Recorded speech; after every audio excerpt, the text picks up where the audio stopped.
The plot thickens as a vampire decides to stalk Sestana the Drow. I can see what's in your head.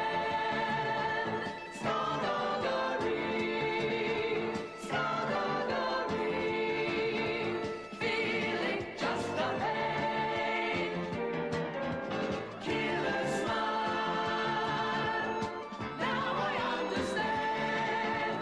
Skullduggery, skullduggery, shattered hopes and dreams all fall down. Yeah. Heyo players, and what a session it was, my word. Mirror Mirror Reflection session number 5.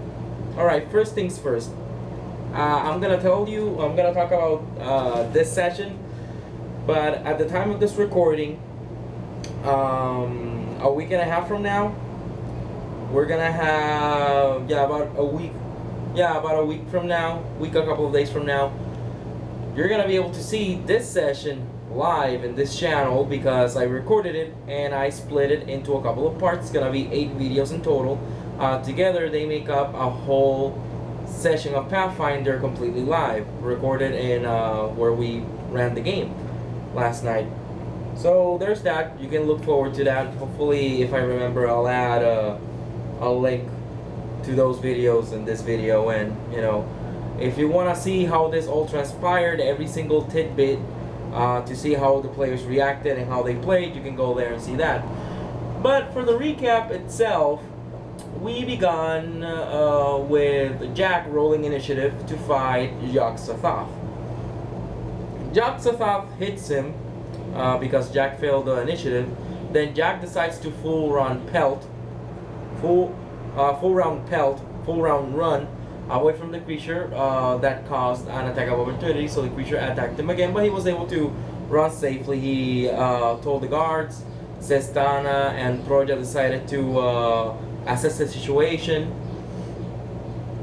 Jack told them that the thing was invisible, so Sestana cast see invisibility. She saw the creature. I described it to her. She didn't like what she saw, and then she started shooting at her. Proja told me wherever she shoots, I'm gonna shoot as well because I can see the creature. I'm like, that is very, very smart of you. Okay, excellent.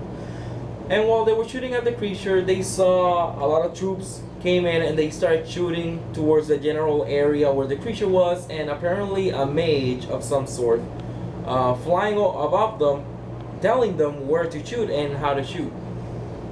So they defeated the creature. They the troops headed towards the creature where the creature came from, which was the tavern, and the guy that was flying also went there. Then he flew back to where Jack and the rest of the gang was, and he asked them what happened. And Jack recognized him as Archduke Iactus, the Archduke of all of Gaatha. And he says, "Oh, you." Jack recognizes him and says, "Okay, this guy is the big boss. That like this guy is my big boss." And he explains, "Sir, there was a guy, a witch guy with a weird book. He summoned this creature, and we tried to stop him." And so after that, the Archduke said that he was gonna send them compensation for doing what they did. And after that, Prince Augustus tells them that he had a job for them, and they went to meet him, and he tells them, well, there's this duke in a town. He's been holding himself up, and he, for the past 2 months, he hasn't been paying his taxes, and he hasn't let anybody come in or out of his town, so we gotta go in there. And Jack, you have certain abilities that we need, because we need this guy to be assassinated. So the party agrees to go to the job, and they ask how long it's gonna take us to go there. He says a week there, a week to travel there, and then a week to go back. So the papers that you guys wanted, that we mentioned in the previous session, are gonna be there by the time you get back. And they said, okay, excellent, that's a good idea. So that'd be a good idea to kill off time. And they decided to head out. Well, before they head out the next morning, they actually got the compensation Archduke Iactus sent them. He sent Sestana a mithril buckler. He sent Jack some silk armor, which is better than his leather armor. And he sent Proja a rod, a meta magic rod, merciful, which makes her spells not deal lethal damage. So it's good. They enjoyed those gifts. Then they head south to the town where they were gonna siege. Once there, the prince tells them, okay, here's what we're gonna do. Sestana, you stay here and protect me and my daughter. Proja, you're gonna lead with the vanguard to go head inside to the town. They're gonna form a perimeter around you so you can shoot your spells against the opposing army. Now Jack, you're gonna go with Vivaccio, my son, and you're gonna circle around the town. He gave them the schematics for the town, the plans for the town. He says on the back there's actually a passageway that has been used for getaways. If anything goes bad, usually the Duke is gonna use that to escape. So you guys infiltrate through there. And they break and they decide to head out. Proja heads first with the vanguard. They break open the door. There's an opposing army on the other side, and a skirmish starts. And Proja starts shooting her spells. Now here's how I decided to run this, because usually when I do something like this where I split the party, I'm a little bit with one person, then a little bit with the other person, then a little bit with the other person, and I circle around them. But I decided to make it more cinematic and just focus on one character first, then another character, and then another character. So I'm just gonna narrate what happened, because in my mind it was very cinematic and the players actually enjoyed it, though I don't think I'm ever gonna do this again, and I'll explain why soon. So once Proja heads out and Jack heads to circle around the town, the prince actually tells Sestana, I'm going to go and fight because I haven't fought in a skirmish in so long, so you protect my daughter, make sure nothing happens to her. And he heads out. Now Proja's side of the story. They break in, the skirmish starts forming around her. She shoots her fireballs on the back ranks of the opposing army to make sure she doesn't get any of her men. She summons stone earth elemental, and the earth elemental starts killing soldiers left and right. She summons her heavenly fire, and the numbers of the opposing army are dwindling. And when they start to dwindle, the doors to the big estate open, and a guy with glistening, really beautiful but heavy armor steps forward with one sword, and with a sword in one hand and a shield in the other. And Proja sends her stone golem, it's not a golem, her earth elemental, to fight this guy. And it slams at the guy and it strikes through, but his armor absorbs most of the attack. He does some weird symbols with his sword and dispels the earth elemental. And he starts charging towards where Proja is, and Proja shoots a fireball at the guy, and he actually deflects it with a shield and sends it flying over the town wall.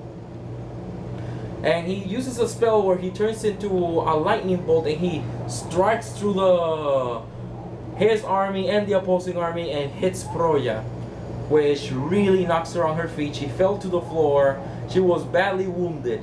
He holds his sword. He stands in front of her. He holds the sword over his head, and as he's going to strike down, he looks up, and I move over to Jack. Now Jack is circling around the town. They're being very careful that nobody sees them. They're being stealthy. Eventually they arrive to the area, where the secret passageway is supposed to be. But Jack notices something interesting. He notices a couple of mounds on the snow, and apparently there are people hiding there.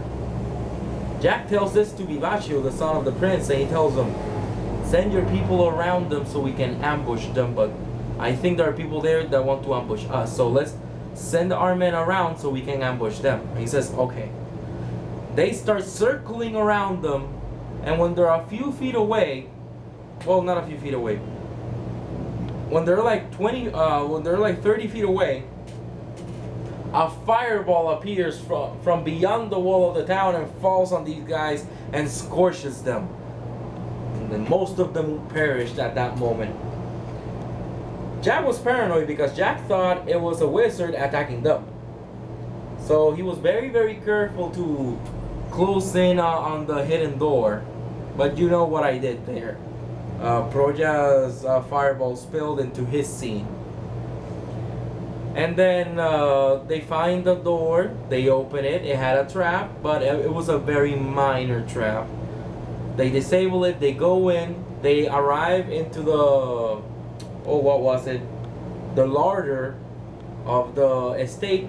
They open up, Vivacio tells them, my father wants something very, very, very theatrical to happen to this Duke. Cut his head, throw it on the floor, throw it over the balcony so his troops can see it, and you completely break morale, or do whatever else you feel like. But it has to be something that is gonna break morale. Jack said, I got it. He said, Vivacio told him, you hide, and we're gonna head out. We're gonna be your distraction. Alright? They bust through the door, and they start running, slaying all the servants and all the other troops they find. Jack hides. He sneaks around the estate, he goes up some stairs, and he can see the door to the Duke's room. And in front of it, he sees a guard standing there with a halberd in one hand, and he sees one of Augustus's troops on the floor split open. Jack sneaks in, hides, he put on some clothing from other servants to disguise himself as a servant, and put his daggers under his sleeves so nobody could see them. Now something interesting happened because the guard actually succeeded in the notice roll to notice Jack's knives, but failed at his sense motive to notice that Jack was lying and was not a maid, a servant. So Jack went there and says, oh, please help us, something horrible is happening. He said, and the guard says, oh, okay, but why do you have knives under your sleeves? What is going on? So conflicting information there. Jack took the opportunity, saw the opportunity, and took it because the guard was confused and just stabbed him, and the guard was assassinated at that moment. Really rolled low on the fortitude save for the assassination attempt. Jack searches the body of the guard. He takes out a key, finds the key, opens the door very, very slowly, peeks in and sees the Duke dressed in regal clothing, just looking and screaming out the balcony, screaming and telling his troops to slay them all, slay these monsters that he sees. And Jack's player tells me, so there's a halberd there, right? And I'm like, yeah. And they want something really extreme to happen, right? And I'm like, oh, yes. And he says, you know where I'm going? And I'm like, yeah, roll it. So Jack does an assassination attempt on the Duke, plus the sneak attack damage, and he got him with the halberd. The guy failed his save, was completely assassinated, and Jack just hoists him up over him to show the corpse of the Duke to all the troops down there. So at that moment, the man with the glistening heavy armor that was about to strike Proja, he looked up, saw his lord, fell to his knees and cried out to his lord, and how could he die? At this moment, while Jack is doing that, he looks over the distance and he sees two figures really far away that they appear to be looking at the skirmish. So Jack pulls out a small spyglass that he had found, and he looks over there to see. And we go to Sestana's part of the story, because I was with one player at a time trying to make every scene spill into the other one. So Prince Augustus left, and Sestana is there with the daughter of the prince. She sees the area. She sees that there are a lot of troops there, and they're looking around to make sure nobody's infiltrating. And then I told Sestana to roll a will save, and she rolled really low, so she failed. And I tell her, you feel like a soothing sensation in the back of your neck. And then we go back to Jack, and Jack sees two hooded figures standing looking at each other. One takes out about 5 books and presents them to the other black hooded figure. The other hooded figure takes out a really big book, which he opens, and it appears that the book consumes the other 5 books. Then he waves away, and the man with the big book, and Jack was able to pinpoint that that big book is the same big book as the witch from the other time. Well, the warlock. Jack is calling him the warlock. And he left. And Jack runs down, and he finds Vivacio and tells him what was happening. And they decide to go over to where that hooded figure is, because one of them left, the other one just stood there with his hands outstretched.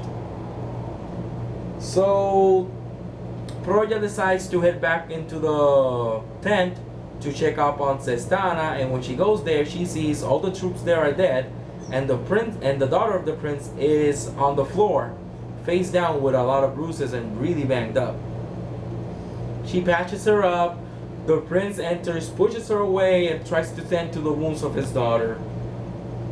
Vivacio and Jack, with a lot of the troops, head to the hill where the black hooded figure was, and after some searching around, Jack searches for traps around the area, and that was actually, his paranoia paid off, because there was actually some explosive glyphs under the area where that hooded figure was, so Jack was able to disable those magical traps. And they shake the hooded figure, they make sure it's not moving, and eventually Jax gets near, pulls away the hood, and it was Sestana. And they're like, crud, she got possessed as well. They drag her and they take her back. They eventually are able to snap her back into consciousness. The prince wants to kill her, obviously, but eventually they convince him that she was being mind controlled. To this, Vivacio noticed something, because she explained that Jack told her in a secret message to tell them that she remembers being handed some books to hand back to the hooded figure, and Vivacio saw that as weird when she mentioned that. Then they go back to their carriage. Vivacio confronts Jack about what Sestana said, and Jack tells him the truth, that I lied, so they will leave Sestana alive. And Jack and Vivacio tells him, okay, so we have an enemy in common, because I have animosity with that man with the book as well. We'll talk again about this soon. And Jack said, okay. Proya checks Sestana out, and she has the symbol on her left shoulder blade. So Jack cuts it off. They clean up the wound. They band her up, and they decide to, well, head out the next day. However, before they head out the next day, Prince Augustus tells Jack he wants to speak to him in private. And he reveals that Drumont is going to this town to establish a new duchy in this town after Mezinglamp was burned to a crisp. And he says, okay, that's fine. And he says, but here's the thing, I don't like how Drumont is doing things, so you're gonna travel away from this town 2 miles. You're gonna wait until nightfall. Then you're gonna travel back. You're gonna infiltrate through the back room, through the secret passageway, because Drummond does not know it's there. You're gonna sneak in and you're gonna assassinate him. You will be very handsomely rewarded.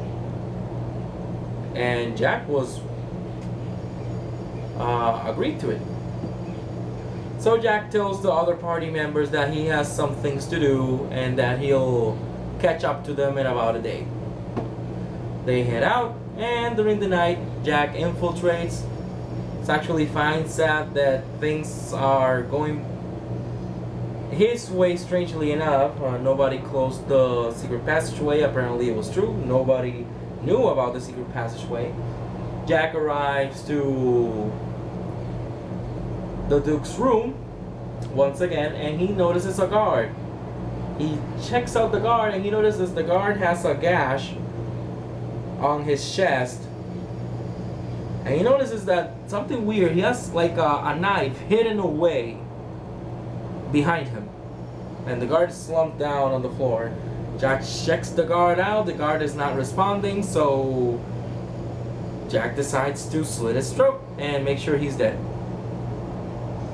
Which is funny because originally the plan was, this is me apart, you know, some behind the scenes stuff.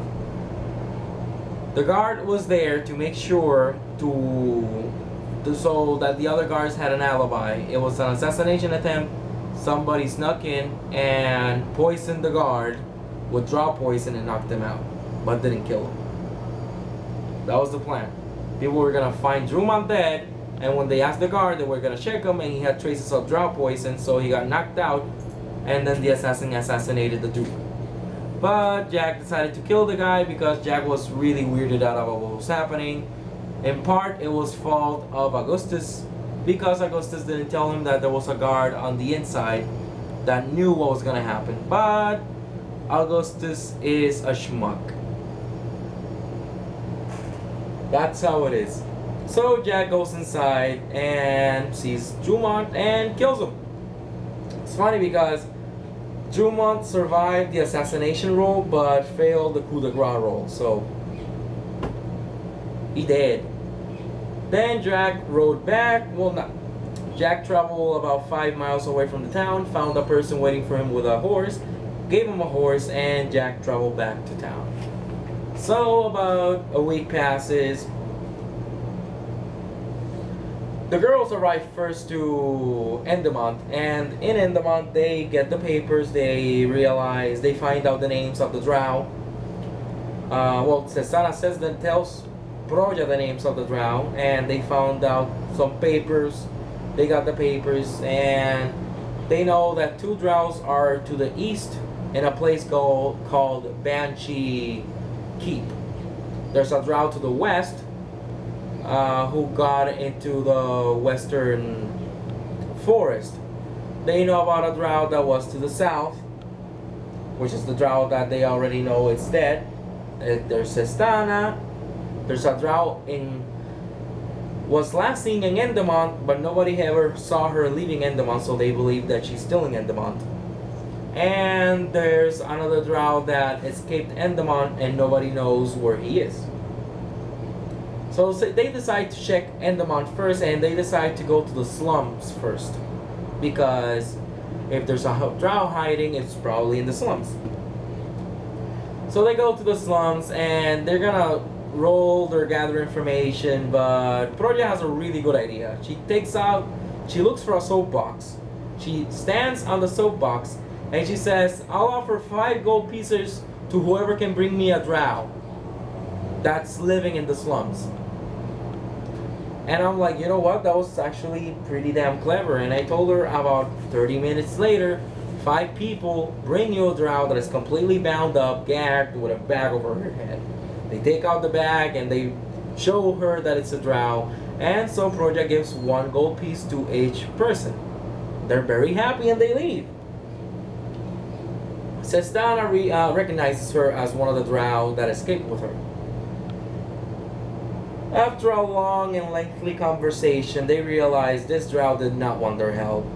She was spitting in Sestana's face. She told her that she was a betrayer, that she betrayed her and her man, that she's just living a life of luxury, serving as guardsmen for nobles now, that she disrespects her. She has no respect for her at all. They know that she had like cut marks on her wrist. Apparently she was a cutter, and she said, you know what, if there's really a vampire on the loose, I'll gladly die. Because that's another thing. When they arrived to town, they actually found Kimbet, the Drow with Angelis, and he told her, well, we're here because we want to help you out. We got the message.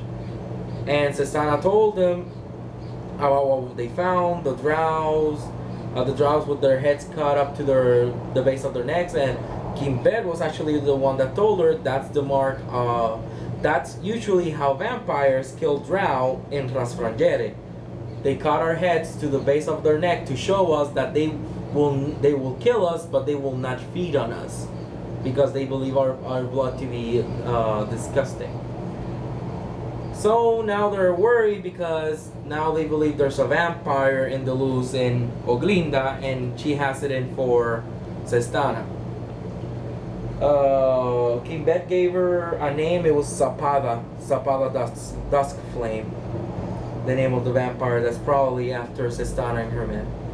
So yeah, going back to the slums, this Drow chick tells Sestana she doesn't want to know anything about her. She doesn't want to do anything with her.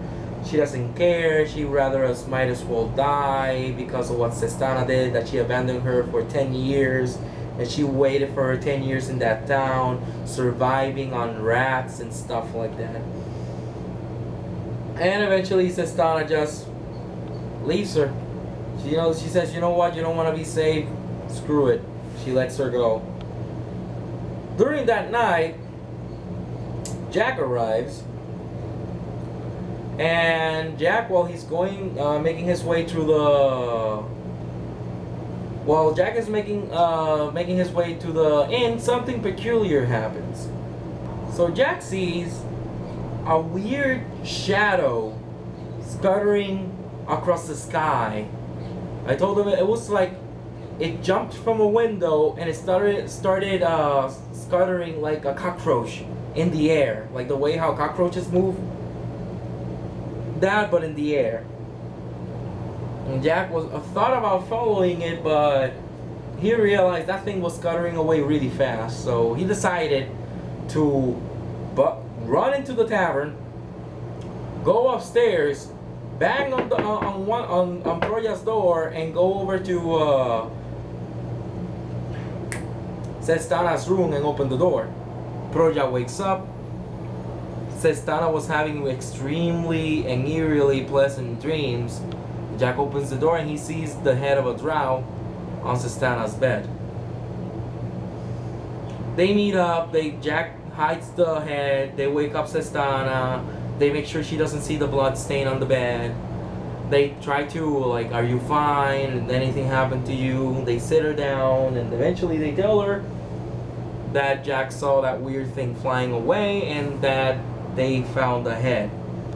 They show the head to Sestana, and it was the woman that they saw in the slums that night. At all this, Jack asks her what happened to her, and they explain that they saw her that night in the slums, and Jack asks, did you do anything to try to get her to be with us, to save her? And they have a small discussion about the morality of helping people even though they don't want to be helped. Really good role playing, if I do say so myself, between Jack's player and Sestana's player. Like, they had a really good exchange, so I enjoyed seeing that. At this time, there was a knock on the door, and Proya opens the door, and she sees the counter boy for the night shift says, Miss Proya, somebody left a message for you just now. And she sees it, and it says, I need you to pick up a parcel now. Signed, you know who.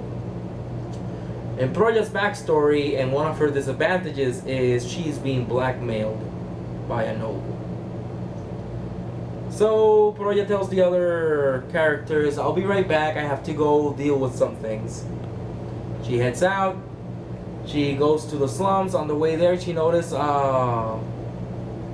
some police tape warding off an area, and she checked over the area, and she saw a person with a sword stabbed through their mouth and coming out to the top of their heads. Yeah, it was grisly, but Proja didn't pay too much attention to it. So she goes to the slums. A guy in a black cloak appears to her, approaches her and says, Proja, right? And she says yes. Takes out a small parcel, gives it to her, and tells her, you'll know who you have to hand it to. They'll come to you. And he just walks away. Proya goes back to her room, stashes it away, and heads back to where Sestana and Jack were. So they're having that exchange, and Jack gets Sestana to focus into, even if the Drow don't want their help, we have to help them out if it's really a vampire going after them. They realize there's also a note in the trachea of the Drow. They pull it out. Sestana opens it. Nothing. She casts See Invisibility, and the note reads, I actually gave you a chance to save this one. 6 more to go. Just Sestana looks at the paper and just crumples it up, and so they talk to Jack about the information they found. So they decide to head to the west, to the forest, to see if they can find the blackest shadow, because King Bet told them that in the west, in the forest to the west, there's a creature people call the blackest shadow, and he says that it fits the description of a Drow, so they could check there. So they decide to head over there during the morning. They first rest. During the morning, they eat their breakfast. Jack is checking the carriage, checking to see if the cursed sword is still there, because they're still carrying that cursed blade. And Vivacio gets near him and he says, Jack, excuse me. In 30 minutes, I need you and your party to come to my father's carriage, because I know I can trust you, and my father isn't too bright. I need you to serve for my alibi. I need you to walk in there, whatever you see, whenever the guards show up, you tell them that you saw the man with the big book run out of the carriage, okay? And you will be very handsomely rewarded. And Jack is like, okay, we'll do that. Jack goes back into the inn, tells the other characters what's happening. After half an hour, they go to the carriage. They look around to see, waiting for the guards. They roll their perception checks, and they notice some blood is pooling at the bottom of the carriage. They run in and they notice Prince Augustus has been stabbed with a sword through his heart, and he's dead in the floor. And Vivacio is all banged up and cut on the floor as well. They check Vivacio. Vivacio is barely alive but still breathing. The prince is dead. The guards come in. What is all the racket? What's going on? The players tell them about the players tell them about the warlock with the book, and that he just ran out. And well, the guards believe him because Jack rolled a really high bluff, and they run off. And after a while, they check Vivacio, and Vivacio comes to, and he says, "Man, that Drow poison is that Drow poison really does the job." And then that's where it hit Jack. The whole other guard had poisoned himself to appear that he was knocked out, because Jack had did the same. And well, the prince is dead. Jack tells him that they're gonna be very handsomely rewarded, and he's gonna be the prince now that his father perished. And the characters leave to pick up their things and go to their carriage. And Jack realizes, wait, since the prince is dead, is the tournament still on? He goes to Vivaccio, who was on his way to meet the Archduke to be properly inducted as prince, as the new prince of the princedom where Augustus was. And Jack asks him, what about the tournament? He stops dead in his tracks, looks at Jack in his and looks Jack deep into his eyes and says, as far as we know, my sister, as far as you're concerned, my sister, oh actually, as far as anybody's concerned, my sister never even existed. And Jack's like, okay, whatever. Jack heads back, he says, you know what, this is getting weird, let's just go. And they start heading out of the town. While they're heading out of the town, they felt a very cold and chilly wind just went over the town, to the point that Sestana actually got a bit of damage. And I believe so that Jack also, no, Sestana didn't. Proja took half damage. No, Proja took full damage and so did Jack, but they only took 10 points of non-lethal damage, so. But it was really cold. And from the Augustus caravan, they saw a red-haired woman with fair skin, dressing the same way the daughter of the prince dressed. And she's just walking out of the carriage, and the guards that were in the carriage that were trying to walk out, but they were being frozen as they were walking out. They were just crashing and turning into they were just shattering on the floor as soon as they fell. And at that, Jack is really like just the other two players wanted to stay and fight, but Jack, since he was the one with the reins, he just snaps at them as hard as he can to make those horses run faster and get out of the town. The last thing they saw when they were getting out of the town, the floor of the town was shining with the symbol that they had seen, just shining across the floor of the entire town. Previously, I forgot to mention, when Vivaccio came to, he checked his father, took off his clothing, and noticed that his father had the brand on his leg. He says, I knew my father was probably in on this as well. So, you know, there are things happening that the players don't really understand. The players start traveling westward to the western forest, and after a lot of hours just pushing the horses, they have to rest. Broya actually offers to take first watch because, well, Jack is really tired. During the night, they are approached by a man cloaked in white. And Proja greets him, to the dismay of the other players, because they actually got freaked out. They're like, oh, we're being attacked, and you're just letting them, oh, you're too trusting, Proja, they told her. But I told them, well, you're asleep, so she's handling the situation. Proja greets the man, and she realizes it's Jack of Chives. And Jack of Chives tells her, can you please wake up, Jack? She wakes him up, and she says, you have a visitor. He sees Jack of Chives, but he doesn't have any chives on him. And he hands Jack a bag. And Jack asks him, what's this? And Jack of Chives tells him, it's all my chives. I'm out of the business. I'm out. I can't do this anymore. And he says, chives? What's wrong? And he says, it's not chives anymore. And I forget the name I gave the guy. I have it over there, but I don't feel like walking a few steps and picking up the book to tell you guys. But it's the name. Tells him the name. He says, I'm out of the Jack business. And Jack asks him, okay, why? What happened? He says, well, you know that Jack of Pole died. Jack of Shields was also found dead. Jack of Estoc was also found dead, and Enderman with his Estoc stabbed through his mouth.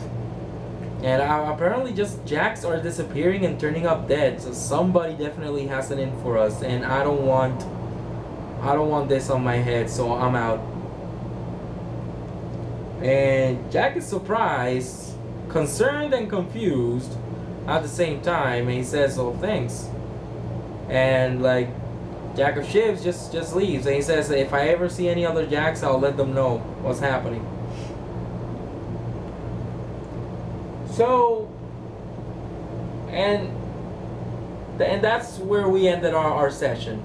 The bag Jack of Shivs gave Jack of Knives was a bag of holding, so he now has a bag of holding. And yeah, that was the end of this session. The players are mostly confused and concerned about what's happening and what's going on. They don't know what's happening to Endemont. They just ran away fast. I have a lot of things planned for Endemont, which is funny. It's just that thing. Like one of the players was concerned that they weren't gonna be able to beat the red-haired girl, or the Joxathot, but the Joxathot was CR10 and they're level 12, so they would have been fine. And the girl, she was beatable. The guards breaking into pieces and dying, that was cinematic stuff, you know, like putting a little bit of fear into it. But you know, they ran away, so it'll be resolved off screen by NPCs, because you know, stuff will happen, because there is a powerful wizard in that town. But that's how it is, you know, like the old saying goes, no plot survives an encounter with the player characters. And it's true. They just ran away, and the other two players wanted to fight, and it would have been a challenging fight, but nothing they couldn't have defeated. Because I'm not a fan of saber dice. I hate them. So yeah, it was just going to be a very magic heavy encounter. Which I understand Jack, the character, not the player, the character Jack, because the player loves magic. Like usually all he makes is spellcasters. But he wanted to challenge himself a bit this time around to play a melee character. But Jack, the character, not the player, the character is a coward, and he doesn't like messing around with magic users because Jack is very superstitious. But that's fine, you know, like they decided to run away. I'm not gonna hold it against them. Some things are gonna happen, and now I actually had to sit down to think what's gonna develop now. I actually have a lot of ideas of what's gonna develop now, which is gonna be really, really, really fun and interesting, and I hope they really enjoy it, because even though the session ended in a sour note, I'm very excited for what's to come, because now they want to find out what's going on with the Drow, to see if there's actually a vampire going after them. And that whole plot point with the witch and the warlock, sorry, that's probably gonna slow down a little bit for now, so they can concentrate on the Drow issue. But it's still gonna be there. Something I didn't mention, when they saw the fair-skinned, red-haired woman, it suddenly hit them. That woman was the one that cursed Jack in the first session. Now, something I don't think I told the players, but I'm gonna tell it now. When she cursed Jack, Jack actually left the brothel, went into Duke Drummond's estate, searched the library, and pinpointed 5 books, and then he went back, and then the brothel was burnt down. Then, when Proja was dressed as a maid, she went into the princess daughter's room, and there, where she was cleaning, she got whammied as well by her. And she went into the library, took those 5 books that Jack had pinpointed, and gave them to the daughter of the prince. And then wow, I've been using the name of the Drow this whole time and I just forgot. When Sestana felt that weird sensation on the back of her head, when she turned around, it was the daughter of the prince, who gave her the books and told her to give them to the warlock. So they've been played all this time by these 2 figures, both the warlock and the red-haired witch. So we'll see what happens. Like I don't mind if the players just wanna avoid this whole plot scenario completely, they can, because I can make up all the things on the go. But that's where this whole thing has led us. This is all that is happening now. So right now the plot is on the hands of the players, depending on what they want to do. Because I'm just here to make sure they're having fun, and from what I'm seeing, they are having fun. They are having fun. One of the players is a bit confused about the plot, but it is a very confusing plot. I have it, most of it written down here. The rest is here. But it is a very confusing plot. But now everything is it's a bit coming into light what was happening. Now they know that the daughter of the prince was actually the red-haired woman. The guy with the books is working with her. To this point, they still think that Melek is working for them, but they don't know where Melek is. So you know that's the jury's still out on that. But we'll see where this all leads in the following sessions. Like I said, if you want to see how this all happened, scene by scene, with specifics, in a couple of weeks, the publishing of this video, the session is gonna come out live 20 minutes a day for the next 8 days after that.